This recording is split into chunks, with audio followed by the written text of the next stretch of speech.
Setelah minum air zam-zam, kemudian sa'i, ya, sa'i itu berjalan dari Bukit Sofa ke Marwah sebanyak 7 kali, ya kurang lebih itu totalnya 3 km. Jadi sekarang latihan, mudah-mudahan kuat ini jalan. Kalau enggak kuat istirahat sejenak, jalan lagi. Atau juga boleh kalau enggak kuat juga pakai didorong, pakai kursi. Tapi nanti enggak tahu siapa yang dorong. Mungkin nyewa di sana ada kalau ya. Jadi ada riwayat Imam Bukhari dari Amr bin Dinar, Sa'alna Ibna Umar an rajulin tafa bil bait al-umrata walam yatuf bainas sofa wal marwati. Ada seorang lelaki, kami bertanya kepada Ibnu Umar, ada seorang lelaki yang dia tawaf umroh, tapi kemudian tidak melakukan sa'i antara Sofa dan Marwah. Ayati imro'atah, apakah dia boleh mendatangi istrinya, dalam artian sudah boleh jima dengan istrinya atau tahallul? Maka Sayyidina Abdullah bin Umar mengatakan, qadiman Nabiyyu sallallahu alaihi wasallam fatafa bil bait sab'an. Adalah Nabi sallallahu alaihi wasallam itu datang ke Baitullah kemudian tawaf 7 kali. Wa shalla, kemudian salat. Jadi setelah tawaf tadi salat, memang salat tadi, salat sunah tawaf tadi. Walaupun itu sunnah hukumnya. Khalfal maqam rakaatain. Salatnya di belakang makom Ibrahim, salat 2 rakaat, wa tafa bainas Sofa wal Marwah. Dan beliau kemudian tawaf atau sa'i tadi antara Sofa dan Marwah. Wa qad kana lakum fi Rasulillahi uswatun hasanah. Dan adalah dalam diri Rasulullah itu ada teladan yang baik bagi kalian. Jadi dengan kata lain, tidak boleh sebelum selesai sa'i kemudian mendatangi istri, mendatangi dalam tanda petik. Artinya masih dalam rangkaian ibadah umroh. Jadi sa'i ini hukumnya wajib, kalau ditinggal tidak sah umrohnya. Syarat sa'i ada 6. Yang pertama mulai dari Bukit Sofa setiap hitungan ganjil. Yakni pertama di Bukit Sofa sampai ke Bukit Marwah itu dihitung 1 kali. Dari Marwah ke Sofa dihitung 2 kali. Sofa ke Marwah lagi dihitung 3 kali. Begitu seterusnya. Sehingga setiap hitungan ganjil itu di Bukit Sofa dan setiap hitungan genap itu di Bukit Marwah. Kemudian ayakuna sab'an yang ketiga. Mestinya 7 kali. Jadi pergi dihitung 1, pulang dihitung 1. Ya, bolak-balik itu dihitung 2 berarti. Kemudian ayakuna ba'da tawafin sahih. Dilakukan setelah tawaf yang sahih, yang sah. Jadi kalau tawafnya tadi tidak sah, misalnya saat tawaf batal dilanjutkan, tidak berwudu atau tayamum, maka tidak usah sa'i, tawaf lagi, ulangi. Kemudian yang kelima, adamu sorfihi li ghairi. Tidak memalingkan niat untuk selainnya. Jadi memang niatnya sa'i, bukan kemudian diniatkan yang lain. Yang keenam, adamu ta'rijil katsir an ma bainahuma. Tidak mencang-mencong, apa itu, zigzag ke sana kemari.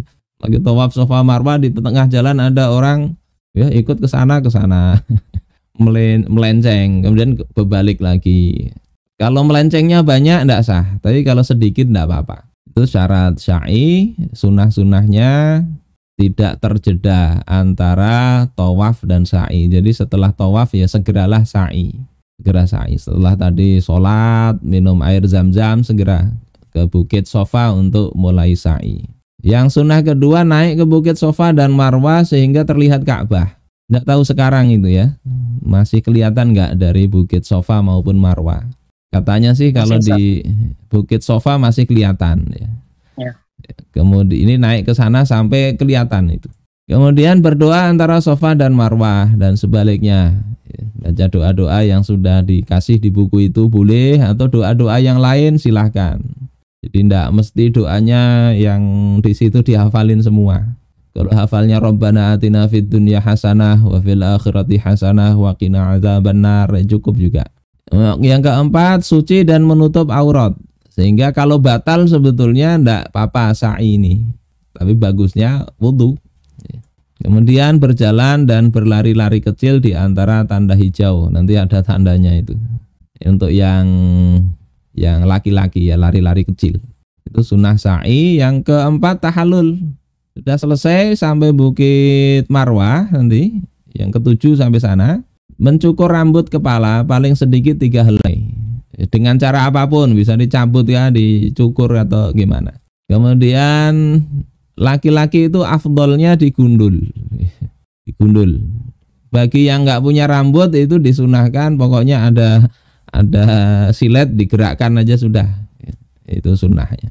Nggak ada laki-laki, nggak ada gundul yang digundul nggak ada, sudah gundul duluan. Kalau wanita cukup mencukur sebagian ya, yakni 3 helai itu. Ini hadis riwayat Imam Muslim ya, dari Ibnu Umar. Rasulullah katakan rahimallahul muhalliqin. Allah merahmati orang yang menggundul. Kemudian sahabat bertanya, wal muqassirin ya Rasulullah, dan orang yang memendekkan wahai Rasulullah. Rasulullah sebut masih yang menggundul. Sahabat kemudian bertanya, wal muqassirin, yang memendekkan kah ya Rasulullah, bagaimana?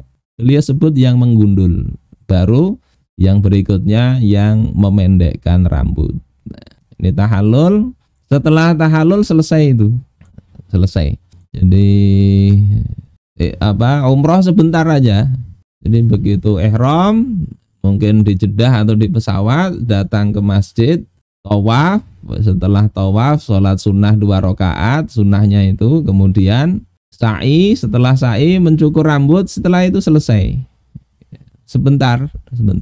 Jadi kalau ada umroh berapa hari itu bisa mungkin lebih banyak ibadah yang lain ya nanti. Kemudian tawaf wada, perpisahan, ini kalau mau meninggalkan Mekah. Dalam mazhab Syafi'i ini wajib ya. Jadi kalau nanti mau setelah dari Mekah mau ke Madinah, tawaf wada dulu. Walaupun menurut mazhab Maliki ini sunnah. Jadi yang mewajibkan itu mazhab Syafi'i dan Hambali. Ya, Hambali. Mazhab Hanafi mengatakan itu ya sunnah. Sehingga bagusnya kita lakukan supaya nyata sah semua kita. Tidak ada problem. Caranya bagaimana? Sama seperti tawaf yang lain ya. Sebagai yang disebutkan sebelumnya, rukun dan syaratnya sama. Dan kemudian sholat setelahnya juga sama. Tetapi yang tidak disunahkan itu adalah lari-lari kecil tadi, dan juga tidak disunahkan pakai kain ihram yang harus pundak kanan kelihatan itu. Tidak harus begitu. Jadi amalannya sama seperti yang lain, pakai gamis enggak apa-apa. Enggak tahu kalau di sana ada yang larang, enggak tahu ya. Tapi secara hukum fikih tidak mengapa. Dan ini menurut mazhab Syafi'i di kitab Al-Mu'tamad fil Fiqh Syafi'i wajib. Fa in tarakaha araqadaman wa huwa syah. Kalau enggak dilakukan, dia mestinya menyembelih dam ya. Yakni kambing sebagai tebusannya. Kemudian kalau sudah keluar dari Mekah tanpa tawaf wada, maka dia maksiat. Dihitung begitu karena meninggalkan kewajiban. Dan wajib baginya untuk kembali dan melakukan tawaf. Kalau dia itu belum sampai jarak qashar, maka dia tawaf dan tidak terkena dam. Tapi kalau sudah sampai jarak qashar, tidak melakukan tawaf wada, dia tetap wajib kembali, tawaf dan dikenai dam. Damnya tadi nyembelih kambing. Ini dalam mazhab Syafi'i maupun Hambali begitu. Baik sengaja maupun lupa. Kalau lupa ya bebulik lagi.